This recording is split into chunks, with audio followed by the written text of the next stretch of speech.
Peace, and assalamu alaikum. This is your brother Malcolm Flex TV, and we are live. We are live, family. And I like to, before I begin, send a shout out to my dear brother, Josh Mason. That brother has been a consistent supporter and strong supporter of our show, Malcolm Flex TV. And your brother is always on point, man. Your brother is always looking out, you know, in charity and his moderating and everything that our dear brother does, you know, for Malcolm Flex TV, man. And I have a lot of love and respect for that brother.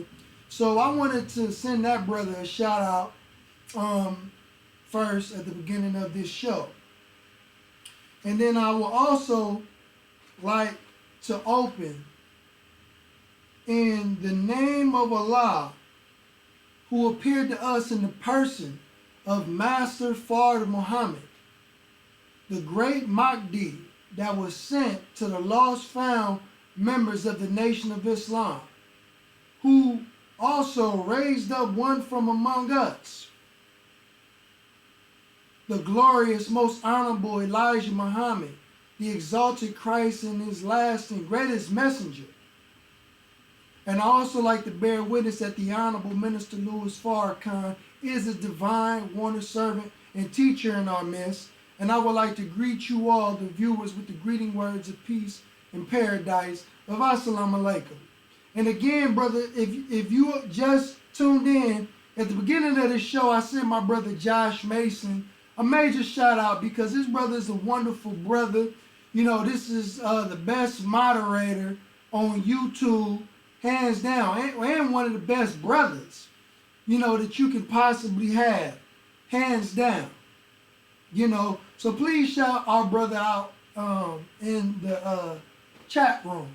And peace to the chat as well. So this video is the Honorable Elijah Muhammad isn't mentioned in Black history. And why? Because we, the members of the Nation of Islam and the Black community, would love to know why our dear Holy Apostle and now exalted Christ, the most honorable Elijah Muhammad, is not mentioned during Black History Month. Whether it be schools, television, radio, you know, they completely leave that part of the history out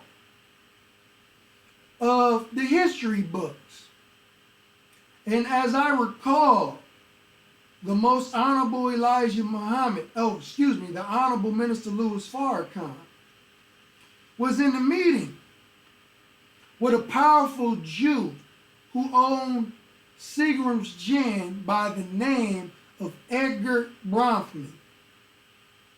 And he told the Honorable Minister Louis Farrakhan that the Jews had power to write out whoever they so pleased out of history, those who were not in their good favor, right?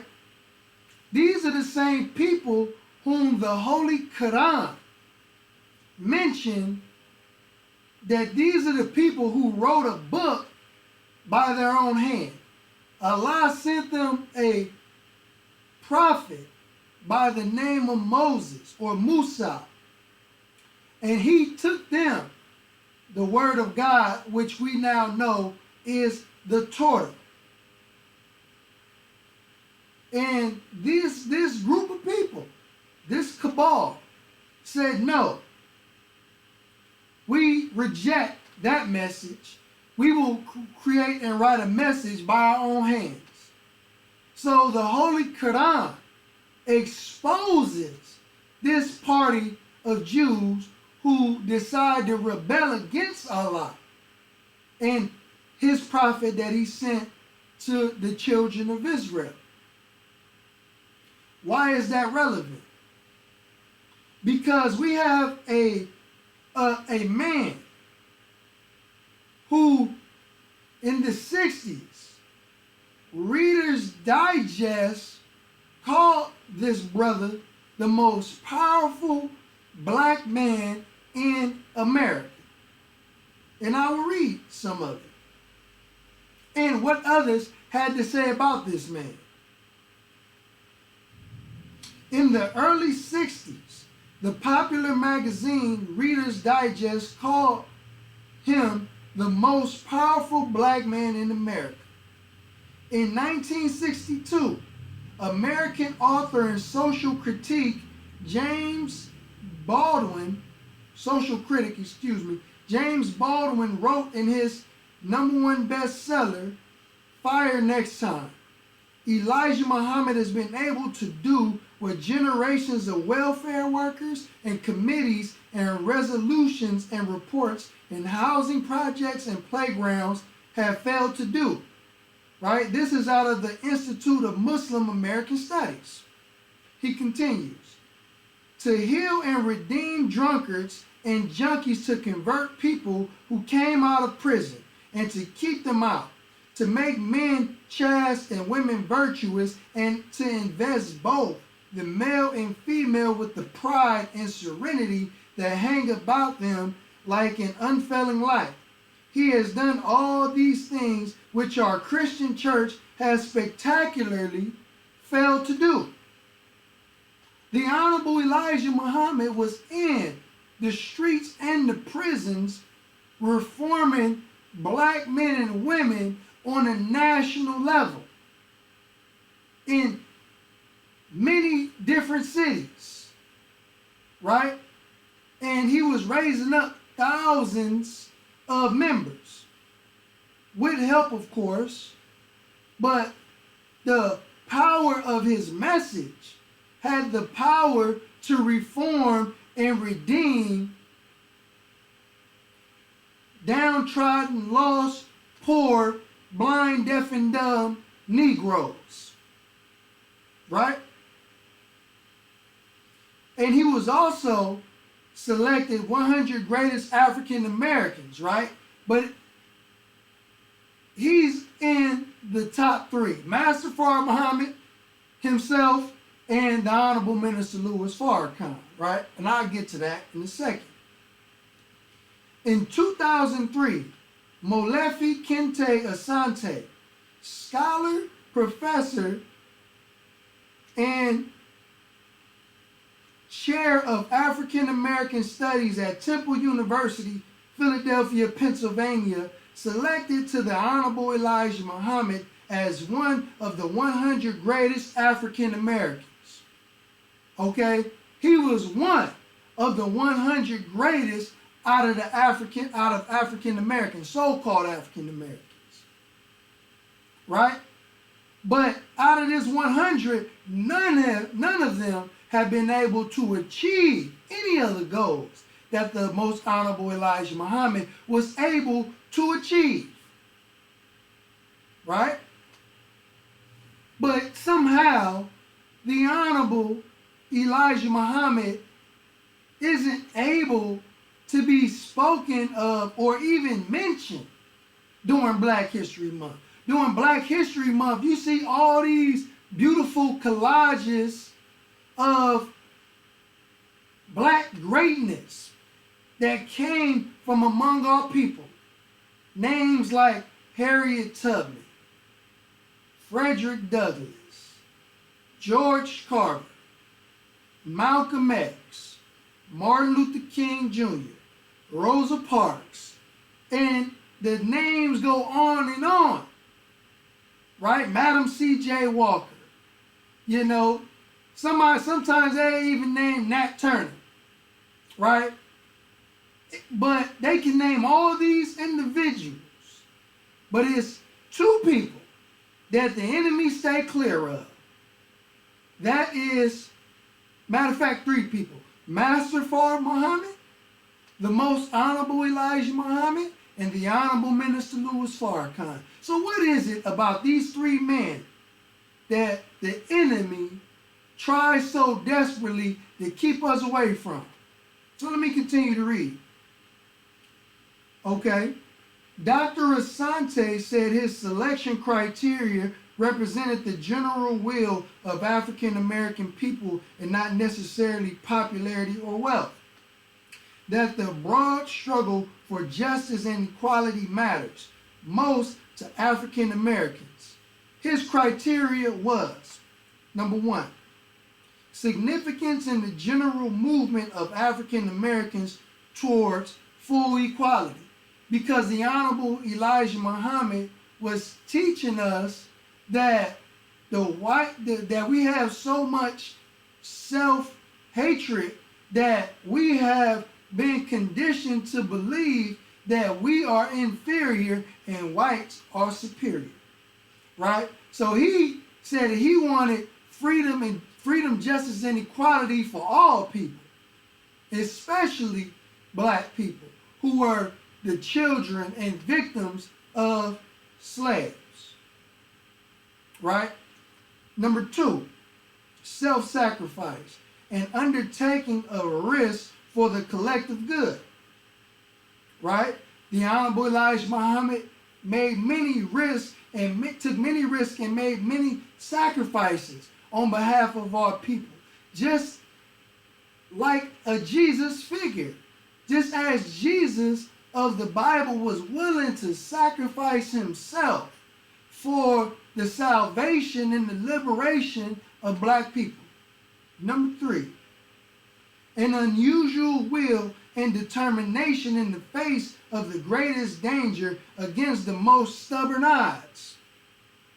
So what I get from that is the Honorable Elijah Muhammad stood up in a time where standing up against the white man and the government, the system, was an unpopular thing.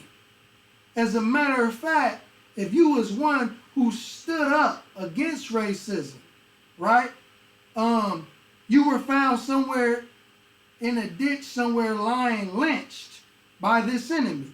Just as the late great Malcolm X's father was, who was a member of the Marcus Garvey's movement. You know, they found the brother's body on the railroad tracks, right? So it was a very unpopular thing to not only just stand up and condemn and criticize the enemy, but call the enemy a devil to their face. Number four, a consistent posture towards the social, cultural, and economic uplifting of African American people. And the Honorable Elijah Muhammad was very firm on his position.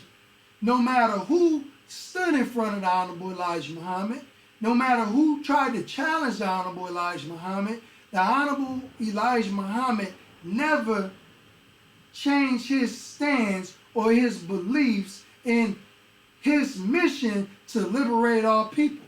And everything that the brother said, he stood on, and he was even willing at times to pay with his own life.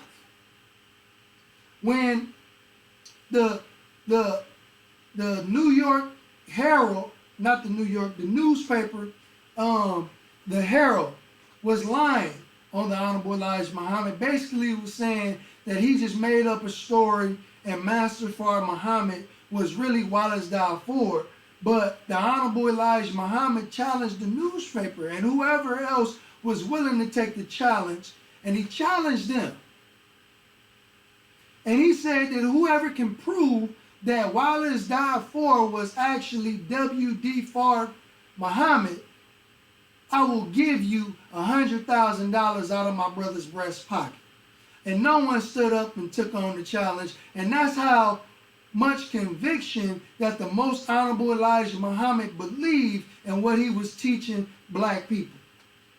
And number five, personal achievement that calls attention to the capability and genius of African American people. Right? So the Honorable Elijah Muhammad had built the program, right, that would allow us as black people to recondition ourselves and possibly become the best that we can be working towards our eventual perfection. You know, and the process of us cleaning ourselves up and changing, you know, our lives around, changing the way we think, changing the way we eat, changing the way we speak, changing the way we spoke to one another, allowed us to become successful. Right? And also, let me scroll down a little bit. But now, here's what made, and I'm going to read this for you.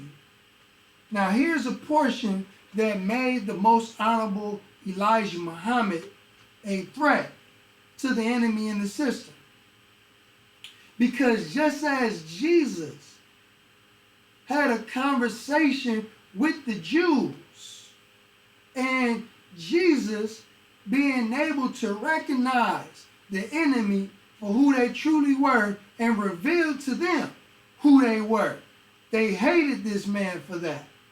When he said, I know you and I know your father, for he is a liar and a murderer from the beginning, and he abodes not in the truth. He said, I know your father, and your father is not, your father be of the devil. This is what made the most honorable Elijah Muhammad a threat at this point. So I'm going to read what scholars said about the most honorable Elijah Muhammad. It says in this portion, he called the white man the devil, and the world changed during the early years of his mission. The honorable Elijah Muhammad, citing the 400-year tragedy of slavery, lynchings, and Jim Crow, and called white people devils. He declared that attempts by black people to coexist with them were fruitless and they should separate. The media broadcast of the hate that hate produced in 1959 by Mike Wallace stressed hate, and throughout his leadership there was a concerted effort to paint Elijah Muhammad as a black racist and equate him with the Ku Klux Klan. The media continues to promote that distortion, right? This is according to scholars. And it's a shame that the enemy, who has done very malicious, wicked things to our people, who can try to use reverse racism and call the victim, right, the hater, right? When not only as black people, but as the Nation of Islam, we have no history of going out, hearing teachings, and then go lynch white people. See, so what the enemy is trying to do is distort the perception and trying to throw the Nation of Islam in the same basket as the KKK, but they are polar opposites like night and day, hot and cold, right? It continues, it says, did Elijah Muhammad teach hate? He answered the question himself. They say I am a preacher of racial hatred. The fact is, white people don't like the truth, especially if it speaks against them. It is a terrible thing for such people to charge me with teaching race hatred when their feet are on my people's neck, and they tell us to our face that they hate black people. Remember now, they even teach you that you must not hate them for hating you. Words of the Honorable Elijah Muhammad. In an interview on C-SPAN, historian, professor, and biographer of Elijah Muhammad, Dr. Claude Andrew Clegg III noted, the extensive FBI files on the Honorable Elijah Muhammad tends to be accurate with matters of fact. For example, where he was on a particular day, what he did, etc. Right? Letting us know that the FBI knew the movements and a lot of the stuff that the messenger was talking about. They were surveilling and following the Honorable Elijah Muhammad. We're talking about the FBI, right? And it says, however, matters of opinion is where the FBI has its problems. That is, They saw communism and subversion everywhere. They thought that the Nation of Islam was a radical group that was going to bring in the Armageddon and overthrow the U.S. government. Remember, they said that they were looking, J. Edgar Hoover now, they were looking for a black messiah who has the capability to electrify the masses of the people. Right? So it says, so as far as analyzing the facts that they had gathered, the FBI had a problem because they were looking through the lens of a very anti-communist, anti-subversive pair of glasses. So they was throwing everybody in the same basket as if, you know, this group, the Nation of Islam, were just like all the other groups, and we wanted to overthrow the government through violence and bloodshed.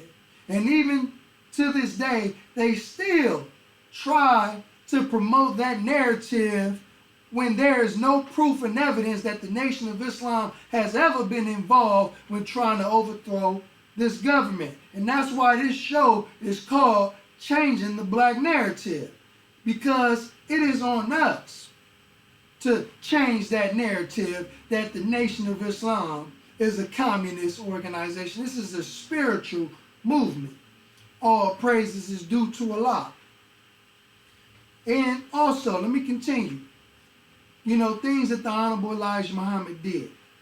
When asked what is about Islam that makes it attractive to African Americans, Professor Clegg responds, I think Elijah's biggest legacy, biggest significance is that he makes blackness respectable among African Americans. Who all can really disagree with that, right? He kind of sells black people to themselves, right? He said the messenger or the exalted Christ, the Honorable Elijah Muhammad, sells black people to themselves, right? He rejuvenates people's sense of pride, self-esteem, and their pride in their racial and cultural heritage. Also, the economic initiate of the Nation of Islam. Largely lower-class people pulling their resources together to buy a major newspaper, printing press, farmland, grocery stores, a jet, a bank, etc. Creating an economic model of self-help by people who had never owned or contributed to such. So just naming some of the things that the Honorable Elijah Muhammad was able to give back to black people, you can't name anybody on that list of 100 people who have done the same thing that the Most Honorable Elijah Muhammad has done. I don't care who you mention, right? He continued. Also, there is a moral significance, although there were contradictions in his life and behavior. The moral message of the Nation of Islam: don't beat your wife, don't smoke, don't drink, don't eat pork, don't do drugs, clean up your neighborhoods, hold a steady job, and don't get on welfare. I think that moral message created boundaries for those who did not have and needed structure. Finally, I think the significance of the Nation of Islam is that it introduced African Americans to an alternative religious vision outside of Christianity. If Elijah Muhammad and the Nation of Islam had never existed, I don't think Islam would be the kind of force it is in some American cities and urban areas as it is today. So, making people aware of the Eastern faith of Islam, although Elijah Muhammad taught a very peculiar style of Islam, I think it was very significant. I think it is very significant. All praises is due to Allah. Peace to everybody who just joined the chat. All praises is due to Allah. So with that being said, this is a scholar of Islamic studies, right? So, again, the Most Honorable Elijah Muhammad was probably the most prolific black man to ever walk the planet throughout the annals of history, let alone during this dispensation in time, you know, to where we are able to say that we are followers of the most honorable Elijah Muhammad. This man was very prolific, and I wish that I was able to physically walk with this man. So there must be an agenda, right? There has to be an agenda to write this man of God out of history. Why? I named some of the reasons, but imagine if the most honorable Elijah Muhammad, being the most powerful black man in America, according to Reader's Digest, was mentioned, was talked about, was taught in schools and colleges during Black History Month, right? How many brothers and sisters in the hills and wilderness of North America are we able to reach with this message? See, they don't even like to mention the Honorable Elijah Muhammad in media, because if they mention the Honorable Elijah Muhammad and the Honorable Minister Louis Farrakhan, then that will cause people to go and do their own research. And that's what they don't want. They want to keep you dumbed down. They want to keep you blind, deaf, and dumb, right? Because the enemy knows that Jesus is present, right? The enemy knows that the Messiah, the Christ, and the Son of Man, Allah, who came in the person of Master Fard Muhammad, is present today. And they are working tirelessly to save the masses of our people. And the Honorable Minister Louis Farrakhan is more concise when he said that we are trying to save black, brown, red, yellow, and poor white. Right? So the enemy knows this. And they have to keep us ignorant of who these people are and what their messages are. And because their message is very relevant today. Their message is very relevant today. You know, so me, your brother, Malcolm Flex TV, would like to ask you all, your brother Malcolm Flex TV would like to ask you all that if you have never heard of the most honorable Elijah Muhammad, the Honorable Minister Louis Farrakhan, during this Black History Month, because really to me every day is Black History, and it's a shame that they gave us the shortest month out of the year, right? But do your research on these men, you know, and if you are familiar with these people and you are in school and you are in so-called African American studies, take on the Honorable Elijah Muhammad and the Honorable Minister Louis Farrakhan as your presentation in your class. Because if they are revering Oprah for the works that she have done, right, then the Honorable Minister Louis Farrakhan has been in the black community working on behalf of black people since 1955. And this is now the year 2020. You know, so let's make it make sense. So this is your brother, Malcolm Flex TV. I would like to thank you all for tuning in and watching. Peace and assalamu alaikum.